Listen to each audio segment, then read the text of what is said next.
আমেরিকার মতো একটি দেশে যদি সমগ্র জনগণ প্রতিবাদী নামে কোনো নিয়মকানুন অবশিষ্ট না থাকে এবং সর্বোচ্চ বোমা বিস্ফোরণ ও দাঙ্গা চলতে থাকে, তাহলে এমন পরিস্থিতিতে সেখানকার মানুষদের অবস্থা কী হবে? আজকে সিনেমায় আমরা সেটাই দেখব।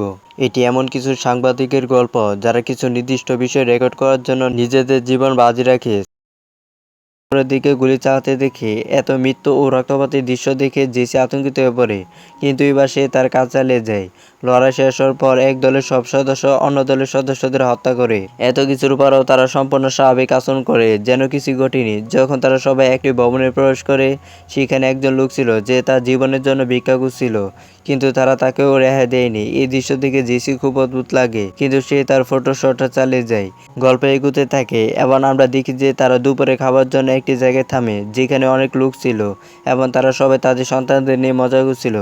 লি জেসির জন্য কিছু খাবার নিয়ে আসে। এরপর জেসি লিকে নিজের কিছু ছবি দেখায় যেগুলোর প্রশংসা করে লি। তারা সেখানে রাত কাটায় এবং সকালে রওনা দেয়। অল্প কিছু দূর হাঁটার পর তারা এমন একটি শহরে পৌঁছায় যেখানে সবকিছু সম্পূর্ণ স্বাভাবিক, যেন কিছু ঘটেনি। এরপর সেখানে কি ঘটেছে তা জানতে তারা সবাই একটি কাপড়ের দোকানে যায়। সেখানে তারা সমগ্র মার্কিন যুক্তরাষ্ট্রের পরিস্থিতি সম্পর্কে জানতে পারে। এটা থেকে তারা যুদ্ধে অংশ না নেওয়ার জন্য সিদ্ধান্ত নেয়। জেসি লির জন্য একটি পোশাক পছন্দ করে এবং তার একটি ছবি তোলে। সামনে এগোতে এগোতে তারা রাস্তার উপরে একজনের মৃতদেহ দেখতে পায়। কেউ তাদের দিকে গুলি চালাতে শুরু করে। জুয়েল গাড়ি চালিয়ে মৃতদেহটির উপরে দিয়ে সেটিকে রাস্তার পাশে নিয়ে যায়, যেখানে তারা দুজন স্নাইপারকে দেখতে পায়।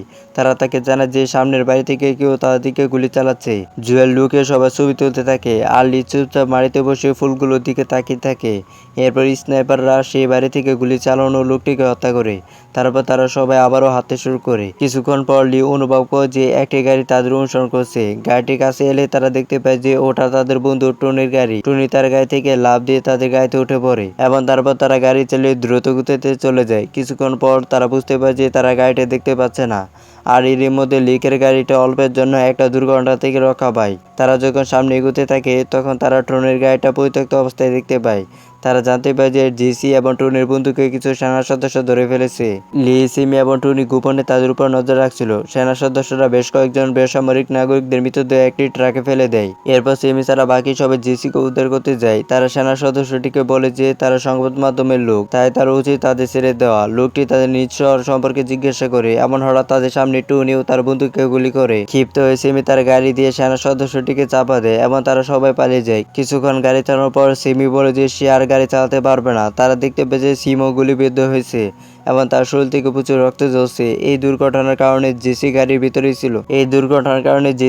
ভিতরেই ছিল। সে বমি করে এবং তারা তাদের বন্ধুকে হারানোর শোকে উচ্চস্বরে কাঁদতে থাকে। তারা চলতে থাকলে রাত নেমে আসে এবং তারা একটি জ্বলন্ত জঙ্গলের মধ্যে দিয়ে যায়, যেখানে ছাই চারদিকে উঠছে। আগুনের মাঝেও আমরা একটি সুন্দর দৃশ্য দেখতে পাই। সকালে সিমি মারা যায় এবং তারা সবাই গভীরভাবে শোকাহত হয়। জেসি বুঝতে পারে যে যুদ্ধে সাংবাদিক হওয়া কোনো ছেলে খেলা নয়। তারা ওয়াশিংটনের গাড়িতে পৌঁছায়, যেখানে একজন সাংবাদিক তাদের জানায় যে প্রেসিডেন্ট সেই রাতে আত্মসমর্পণ করেছে। জুয়েল লিকে বলে যে তাদের যত তাড়াতাড়ি সম্ভব ওয়াশিংটনে পৌঁছে প্রেসিডেন্টের সাক্ষাৎকার নিতে হবে, তা না হলে সিমির মৃত্যু বৃথা যাবে। এরপর আমরা লি এবং জেসিকে কথা বলতে দেখি। সিমির মৃত্যুতে জেসি গভীরভাবে শোকাহত, কিন্তু লি বলে যে সিমি আরো অন্যভাবেও মারা যেতে পারত, কিন্তু সে একেবারে শেষ মুহূর্ত পর্যন্ত হাল ছাড়েনি। কিছুক্ষণ পর আমরা লিকে গাড়িতে সিমির রক্ত পরিষ্কার করতে দেখি। সেখান থেকে দৃশ্যটি ওয়াশিংটন ডিসিতে চলে যায়, যেখানে চরম বিশৃঙ্খলা বিরাজ করছে। এবং হোয়াইট হাউসের পরিস্থিতির কারণে আসল যুদ্ধক্ষেত্রটা এখানে। চারদিকে বোমা বিস্ফোরণ আর গোলাগুলি। লি, জেলের এবং তার সঙ্গীরা গুলি এড়াতে এড়াতে নিজেদের ফটোশট চালিয়ে যায়। লি, যে কিনা এর আগে বেশ কয়েকটি যুদ্ধের ক্ষেত্রে সাংবাদিক হিসেবে কাজ করেছে, সে বেশ বিচলিত, কারণ মৃত্যুর হাত থেকে বাঁচার এই অবিরাম খেলাটা তার ভালো লাগে না। এবার সে বেশ ভয় পেয়ে গেছে। তারা সেনাবাহিনীর সাথে যাওয়ার চেষ্টা করে, যারাও হোয়াইট হাউসে ঢোকার চেষ্টা করছে। তার একটি ট্যাঙ্কারের আড়ালে লুকিয়ে ভিতরে ঢোকার চেষ্টা হচ্ছে, কিন্তু ঠিক তখনই সেই ট্যাঙ্কারটির উপরে গুলি চালানো হয়। এর কিছুক্ষণ পরেই সাহায্য করার জন্য আরেকটি ট্যাঙ্ক এসে পৌঁছায়। তিনি এসে পৌঁছান, কিন্তু একটি বোমার আঘাতে উড়ে যান। সেখানে উপস্থিত সৈনিকটি তাদের জানায় যে রাষ্ট্রপতি আত্মসমর্পণ করেছে এবং এখন তারা তাকে হত্যা করতে যাচ্ছে।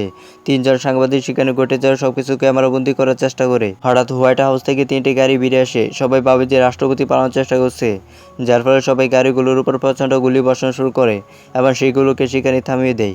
কিন্তু লি বুঝতে পারে যে এটি তাদের বিভ্রান্ত করার একটা কৌশল। তাই সে জুয়েল এবং জেসিকে হোয়াইট হাউসে যেতে বলে। গাড়িগুলোতে বসে থাকা লোকেরা বেরিয়ে আসা মাত্রই সেখানে উপস্থিত সৈন্যরা তাদের হত্যা করে। অন্যদিকে লি, জুয়েল এবং জেসি হোয়াইট হাউসে প্রবেশ করে, যা তখন খালি পড়েছিল। তাদের এটা করতে দেখে কিছু সেনা সদস্যও তাদের অনুসরণ করে। হোয়াইট হাউসে প্রবেশ করে তারা সবাইকে মৃত দেখতে পায়, কিন্তু তবুও তারা সামনে এগোতে থাকে। তখন জুয়েল লিকে বলে যে সেখানে কেউ নেই এবং জায়গাটি সম্পূর্ণ খালি। এরপর বাইরে থেকে আরো কিছু সৈন্য এসে ভিতরে যেতে শুরু করে, যা দেখে তারা তাদের অনুসরণ করে এমন একটি সম্মেলন কক্ষে পৌঁছায় যেখানে রাষ্ট্রপতি সচিব উপস্থিত ছিলেন। সেই সৈনিকটিকে বলে যে যদি তারা প্রেসিডেন্টের কোনো ক্ষতি না করে তবে সে তার সাথে দেখা করার ব্যবস্থা করবে, কিন্তু সৈনিকরা তাকেও হত্যা করে। এরপর অন্য একটি ঘর থেকে কিছু লোক তাদের দিকে গুলি চালাতে শুরু করে। লি, জুয়েল এবং জেসি গুলি এড়াতে এড়াতে সৈনিকদের অনুসরণ করে। ছবি তোলার চেষ্টা করতে গিয়ে জেসি দুই পক্ষের গুলিতে মাঝখানে পড়ে যায়। লি এসে সব গুলি নিজের গায়ে নেয় এবং জেসিকে বাঁচানোর জন্য তাকে ফেলে দেয়। জেসি তার আদর্শের মৃত্যুর অসংখ্য ছবি তোলে এবং লির কাছ থেকে এই শিক্ষা পেয়ে সামনে এগিয়ে যায়। সামনে এগুতে এগুতে তারা প্রেসিডেন্টকে খুঁজে পায় এবং তাকে হত্যা করে। তার ছবি তোলার সাথে সাথে গল্পটি এখানেই শেষ হয়ে যায়।